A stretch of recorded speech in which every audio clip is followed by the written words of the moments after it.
जहाँ तक लोग ये कह सकते हैं फिजूल खर्च हो रहा है। अब फिजूल और ऊल जलूल सुन रहे ना, एक फिजूल खर्च होता है और एक खर्च के बारे में ऊल जलूल कहना होता है। ये ऊल जलूल क्या होता है पता है आपको? ये शब्द तो सुना है ना आपने, ऊल जलूल मतलब व्यर्थ का। इतना इतना देखो वहां पर अच्छे अच्छे स्वाध्याय करने वाले भी देखो, मुश्किल से तो इतना बन पाया था, अलग कर दिया उसको। स्वाध्याय कर रहे हैं, रास जिनको नहीं आता उनको स्वाध्याय के वक्त भी यही बात दिमाग में आती है, इतना वहां से अलग कर दिया। उनसे पूछो, वहां से अलग तो कर दिया, लेकिन जितना अलग किया है उसमें तुम्हारा क्या था? इसलिए तो हम नहीं देते। हाँ, तुमने पहले भी कुछ नहीं दिया था, अभी भी तुम कुछ नहीं दे रहे, लेकिन जो दे रहे हैं उनके लिए तुम कुछ दे रहे हो। क्या? इसी का नाम ऊल जलूल है। सुन रहे हैं आप लोग? इसी का नाम ऊल जलूल है। महाराज आप कहना क्या चाह रहे हैं? हम जो भी कहेंगे ऊल जलूल तो नहीं कहेंगे और ना फिजूल कहेंगे। इसीलिए कहते हैं रमता जोगी बहता पानी। आज आपको ये कहावत अच्छी लग रही?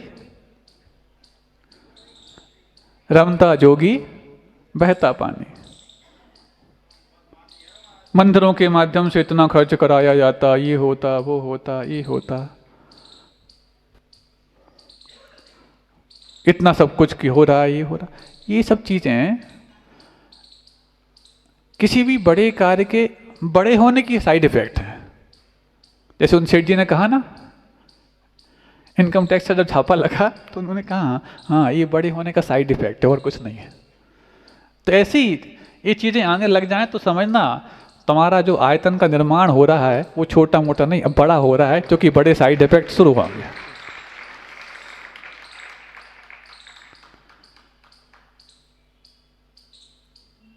तो फिजूल खर्च होना चाहिए क्या? बिल्कुल नहीं होना चाहिए। कौन चाहता फिजूल खर्च हो? लेकिन एक खर्च के बाद फिजूल की आशंकाएं समाप्त हो जाएं तो उसको फिजूल खर्च नहीं कहा जाता। फिजूल की आशंकाओं को रोकने वाला विशेष व्यय माना जाता है। फिजूल की आशंकाएं कौन सी? बहुत सारी आशंकाएं, कहीं गड़बड़ ना हो जाए, नीचे जमीन ठीक नहीं थी, ये नहीं था वो नहीं था, भगवान की भक्ति इत्मीनान के साथ हो पाए, ये सारे के सारे प्रयोग जब किए जाते हैं वही सारे प्रयोग आपकी भक्ति के लिए, भगवान बनने तक के लिए कारण के लिए उसमें बन जाते हैं। जीवन किन पगडंडियों के बीच में से होकर के जाता है, और पगडंडियां काली मिट्टी में भी क्यों ना हो, चलते चलते वो सफेद दिखने लग जाती हैं। हाँ, आपने कभी देखा काले खेत में से पगडंडी बन गई हो तो जिस पे लोग चल चुके हैं वो मिट्टी काली नहीं दिखती, वो सफेद हो जाती है। इतनी सफेद हो जाती है कि रात के अंधेरे में भी यदि कोई व्यक्ति जिसके हाथ में टॉर्च ना हो जा रहा हो तो पगडंडी की वो सफेदी देख करके चलता जाता कि पगडंडी है। उसका कभी भी पैर खेत पर नहीं पड़ता, पगडंडी पर ही पड़ता है। इसका मतलब है मार्ग जब प्रवाह को प्राप्त हो जाता है, प्रवाहमान हो जाता है, तब जाकर के वो कालिक भी धवलता को प्राप्त होकर के सबके रास्ता को बनाने वाली बन जाती है, सबको अनुकरण करवाने वाली बन जाती है। लेकिन जब मार्ग रुक जाता है, वही पगडंडी जिसमें चलना बंद हो गया, एक आध बार पानी गिर जाए तो वापस से वो मिट्टी जो सफ़ेद हुई थी फिर से काली होने लग जाती है। इसका मतलब मार्ग में कालिक तब लगती है जब चलने वाले चलना बंद कर देते हैं, और कितनी भी कालिक क्यों ना हो, चलना सतत जारी रहे तो वही मार्ग उज्जवल होता चला जाता है और सबके लिए रास्ता प्रशस्त करने के लिए कारण भी बन जाता है। इसीलिए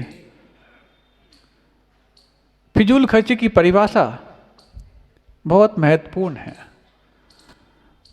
अनर्थ समझते हो आप लोग? 12 व्रतों में एक अनर्थ व्रत भी आता है, अंतिम। अनर्थ का मतलब जिसका कोई अर्थ ना हो, उसके बारे में हम कुछ समय, धन, श्रम, शक्ति व्यय कर रहे हो, वो सब अनर्थ दंड के रूप में आता है। लेकिन सार्थकता है किस वस्तु की, वो सार्थकता है क्या, इसकी परिभाषा बनाना बहुत कठिन है। और जब ये परिभाषाएं ठीक तौर से बनने लग जाती हैं तो फिर भाषाओं में फिर भेद नहीं रह जाता। और जब परिभाषा नहीं बनती तो सबकी अपनी अपनी भाषा होती। वो कहता है कि ये फिजूल है, वो कहता नहीं ये तो आवश्यक है। कोई कहता है ये जरूरी है, वो कहता नहीं ये फिजूल है। तो ये जो परिभाषाएं नियमित कसौटी के आधार पर नहीं बनी हैं, इसी कारण से सबकी अपनी अपनी भाषाएं हो रही हैं। थोड़ा सा आज आपको कठिन जा रहा है ना? एक चीज तो सरल जा रही होगी कि महाराज कुछ रमता जोगी बहता पानी ये संकेत दे रहे हैं। बाकी सब चीजें कठिन जा सकती हैं। महाराज अभी तो पिछी परिवर्तन नहीं हुआ, और आपने कहा था विधान भी तो होना है। हाँ, विधान तो होना है, पक्की बात है, लेकिन ये भी तो कहा था एक दिन का भी हो सकता है। और है हाँ, और पिछी परिवर्तन तो कोई जब चाहो तब कर लो, जरूरी नहीं मंच की आवश्यकता उसके लिए। बस जिस दिन मन बन गया उस दिन हो जाएगा। महाराज फॉर्म नहीं भरे गए, ये फॉर्म की तो आवश्यकता तब होती है जब हम परफॉर्म ना देख रहे हैं। सबका परफॉर्मेंस देखा है हमने 4 महीनों में, अब फॉर्म अलग से भरने की आवश्यकता कुछ है नहीं। और पहले भी कह दिया है, पिछिका परिवर्तन में पिछिका जिसको मिलती है उससे भी ज्यादा वेटेज हम उसको देते हैं जो पिछिका देता है, जो कि उपकरण दान है, ये आगमिक है। साधु के माध्यम से किसी को पिछी दी जाए ऐसा कहीं आगम में लिखा नहीं। साधु के लिए उपयोग कर रहे हैं, जब उपयोग के रहित हो जाए तो उसको अलग कर दो कहीं पर भी। अब आज उसका कोई दुरुपयोग ना हो जाए तो किसी पात्र को दे दिया जाता है, ठीक है। लेकिन जो उपकरण दान करता है, वो उपकरण दान करने वाला व्यक्ति जो उसके बदले में संकल्प लेता है उसका भी लाभ पाता है। साधु के माध्यम से 1 वर्ष तक जीवों की रक्षा होगी, अहिंसा का पालन होगा, उस अहिंसा का भी वो 6वां हिस्सा अपने जीवन में पाता है। और तीसरी बात यह है, ये आगम सम्मत है। आगम सम्मत है और साथ में हमारे जीवन में हमने किसी के लिए कुछ किया हो या ना किया हो, किसी के लिए कुछ किया हो या ना किया हो, लेकिन एक बात अवश्य है, जो सबके लिए कर सकते हैं, कर रहे हैं, उनके लिए कुछ करने का भाव किया है, ऐसे वहां पर भावनाओं को लाना भी बहुत आसान हो जाता है। ये आगमिक भी है, 6वां हिस्सा भी मिलता है। और तीसरा, आप अपने व्रतों का जो पालन करेंगे, संयम का पालन करेंगे, उसका लाभ भी आपको मिलता है। मतलब 3 चीजें इसमें हैं। और पिच्छी का जिसको मिलती है, पुरानी पिच्छी, उसको सिर्फ एक ही चीज का लाभ मिलेगा, जो उसने उसके बदले में संकल्प लिए हैं, वो उसी मात्र का। देने वाले को 3 लाभ हैं। 1 वर्ष तक उसके माध्यम से जितने जीवों की रक्षा होगी उसका 6वां हिस्सा। दूसरा, ये आगम सम्मत है। और तीसरा, उसके बदले में जो आपने संकल्प लिए उनका भी लाभ। समझ में आ गया ना? दूसरी बार बता रहे हैं। तो ये तो सब पता है महाराज, फार्म की बात नहीं, परफॉर्म की बात है। तो महाराज वो कौन सा भाग, अभी सब कुछ बता दें क्या? आज ही कर दें? सुना है महाराज जी पिछी अभी आई भी नहीं है। पिछी तो पीछे पीछे आती है।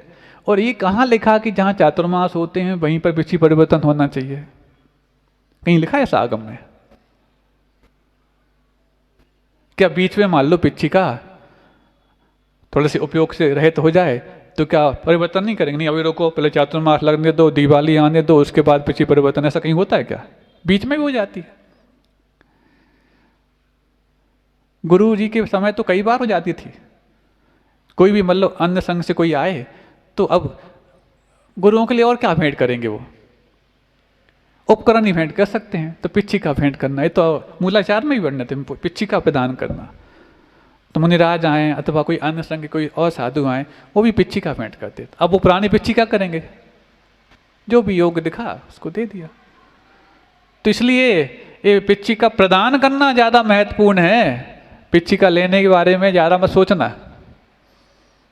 महाराज अब तक तो हम ये समझते थे कि पिच्छिका लेने वाला बहुत बड़ा होता है, हम उसको छोटा भी नहीं करना चाह रहे हैं, लेकिन ज़्यादा ही बड़ा बना के रखा है, तो हम कहना चाह रहे हैं कि देने वाला उससे बड़ा होता है। परिभाषा ही बदल देते महाराज आप तो। अच्छा ही बताओ, 4 महीने में परिभाषा बदलने के अलावा कि यही क्या है अपन ने?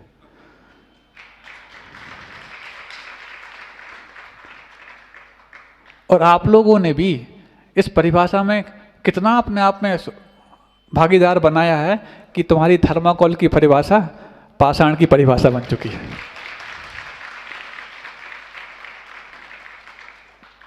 तो परिभाषाएं बदली जा रही। पहले परिभाषाएं सबकी अलग अलग थीं, इसलिए भाषाएं अलग थी। अब जब परिभाषा एक हो गई है तो सबकी भाषा भी एक हो गई है। बट मोटा सा मंदिर बनाएंगे और इतना तो पक्की बात है कि चाहे पिछी परिवर्तन हो, चाहे विधान हो, चाहे वो संविधान हो, सब चीज़ें व्यवस्थित हो रही हैं। एक अच्छी चीज़ और आई सामने अभी, अब इसे प्रस्ताव के रूप में आई और थोड़ा सा दिमाग में आया कि चूँकि वो उस जिनालय के पीछे जो औषधालय है, सुधासागर भवन है, आदि आदि, ये सब कुछ उसी जिनालय के अंतर्गत आने वाली संपत्तियां हैं। थोड़ा सा वास्तु को दिमाग में ला करके देखा तो औषधालय जिस वास्तु के हिसाब से जिस जोन में है, वो जोन उसको सपोर्ट नहीं करता। और जहाँ पर बैंक था, अब तो बैंक नहीं है वहाँ पर, वो वाकई में स्वास्थ्य का जोन है। और स्वास्थ्य की जोन में यदि स्वास्थ्य संबंधी चीज़ें यदि हों तो वो ज़्यादा अपने आप में कारगर होंगी। तो ऐसी बात रखी वहाँ पर, जितने भी पुजारी थे, महिलाएं थीं, सब थी, लगभग 101 लोग रहे होंगे। उनके सामने एक प्रस्ताव रखा कि ये अभी स्थान खाली पड़ा है। वो खाली पड़ा है तो क्या है, जहाँ भी आपके घर में कोई कमरा खाली हो तो क्या होता है उसका हाल है?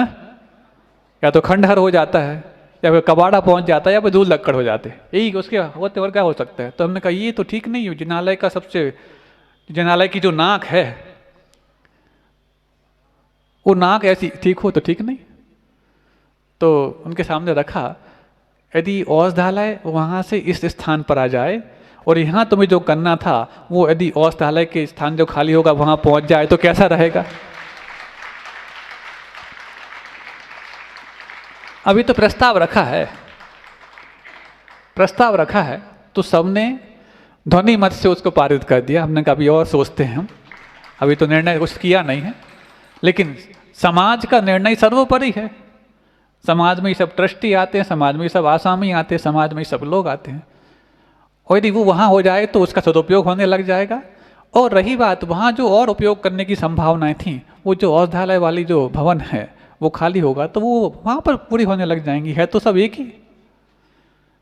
तो उन लोग को लगा कि हाँ, अब जब किसी चीज़ के जीर्णोद्धार के अथवा उद्धार के समय आते हैं तो सब चीज़ें अपने आप ठीक ठीक होने लग जाती हैं। हाँ, और ये मत समझना कि वो आयुर्वेदिक औषधालय है, उसकी बिल्डिंग ठीक हो रही है, नहीं। यदि ये सामाजिक कोई संस्था है तो सामाजिक संस्था यदि किसी प्रकार से स्वस्थ नहीं है तो उसके माध्यम से समाज पर स्वास्थ्य पर भी असर पड़ता है। ये तो फिर स्वास्थ्य का ही केंद्र है। सामाजिक संस्थाओं में और बहुत सारी चीज़ें आती हैं, औषधालय है, पाठशाला है, गौशाला है, मंदिर हैं, और भी वीर सेवा दल है, आदि आदि बहुत सारी चीज़ें हैं। ये सारी संस्थाएं स्वस्थ होना आवश्यक है। तब तो समाज के धन के माध्यम से जब इन संस्थाओं का निर्माण हुआ है तो उनका विधिवत और उनके अनुकूल बन पाना, अनुकूल चल पाना इसलिए आवश्यक है क्योंकि वो संकेत होते हैं समाज के वास्तु को प्रदर्शित करने के लिए। ये उस समय की बात है जब ये ऑनलाइन वाली बात नहीं थी, बस ऑनलाइन रहे बच्चे इतना ही बहुत था। हाँ, सारे बच्चे ऑनलाइन रहते। पहले माता पिता सोचते थे हमारे बच्चे ऑनलाइन यानी लाइन पर रहें, और आज सारे बच्चे ऑनलाइन हैं। तो उसको चिंता हो गई, तो एक जैन साधु के पास जाकर के उस माँ ने गुहार लगाई कि बेटा विदेश जा रहा है, इसको आशीर्वाद दे दो और भटके ना, कुछ ऐसे संकल्प दे दो। तो 2-3 संकल्प उनके माध्यम से दिए गए, और बच्चे ने भी बहुत शिद्दत से उनका पालन किया। अब इस उदाहरण को आगे बढ़ाने के पहले एक प्रश्न हम आपसे पूछना चाहते हैं। आप लोगों के जीवन में सबसे बड़ा लौकिक पद क्या है? धार्मिक छोड़ देना, लौकिक पद, विधायक, सांसद, मिनिस्टर, प्राइम मिनिस्टर, मजिस्ट्रेट, क्या है? या राष्ट्रपति? सबसे बड़ा संवैधानिक पद क्या है? राष्ट्रपति है ना, भारत में रह करके। और एक राष्ट्रपति 5 वर्ष के लिए नियुक्त होता है भारत की व्यवस्था के हिसाब से। और यदि आप लोगों का जीवन लगभग 100 वर्ष का है तो आपके जीवन में लगभग 20 राष्ट्रपति हो जाएंगे, आप देख सकते हैं, ठीक है। लेकिन वो जो बच्चा अजैन होकर के जैन साधु के समक्ष संकल्प लिया और पढ़ाई के दौरान वहाँ पर विदेश में रह करके उनका निर्दोष पालन किया, और जब वापस लौट करके आया तो वो राष्ट्रपति नहीं, राष्ट्रपिता बना। और उसके राष्ट्रपिता बनने में उसके वो 3 संकल्प जो जैन साधु के माध्यम से उसकी मां ने दिलवाए थे, वो कारण बने। वो तो अजैन था, जैन साधु के सामने लिए हुए संकल्पों का उसने परिणाम राष्ट्रपति नहीं, राष्ट्रपिता के रूप में लाया। तुम तो जैन हो और तुम सबके भगवान आचार्य विद्यासागर जी महाराज के समक्ष लिए हुए संकल्पों का तुम निर्दोष पालन करो, तो राष्ट्रपति भी छोटी बात है, राष्ट्रपिता भी छोटी बात है, परम पिता बनने का भी अवसर मिल जाए तो बहुत बड़ी बात नहीं मानी जाएगी। ये जीवन आपके लिए परम पिता तक की यात्रा के लिए कारण बने और आपके संकल्पों का सहयोग उसमें और गति प्रदान करे। इन्हीं भावनाओं से अहिंसा परमो धर्म की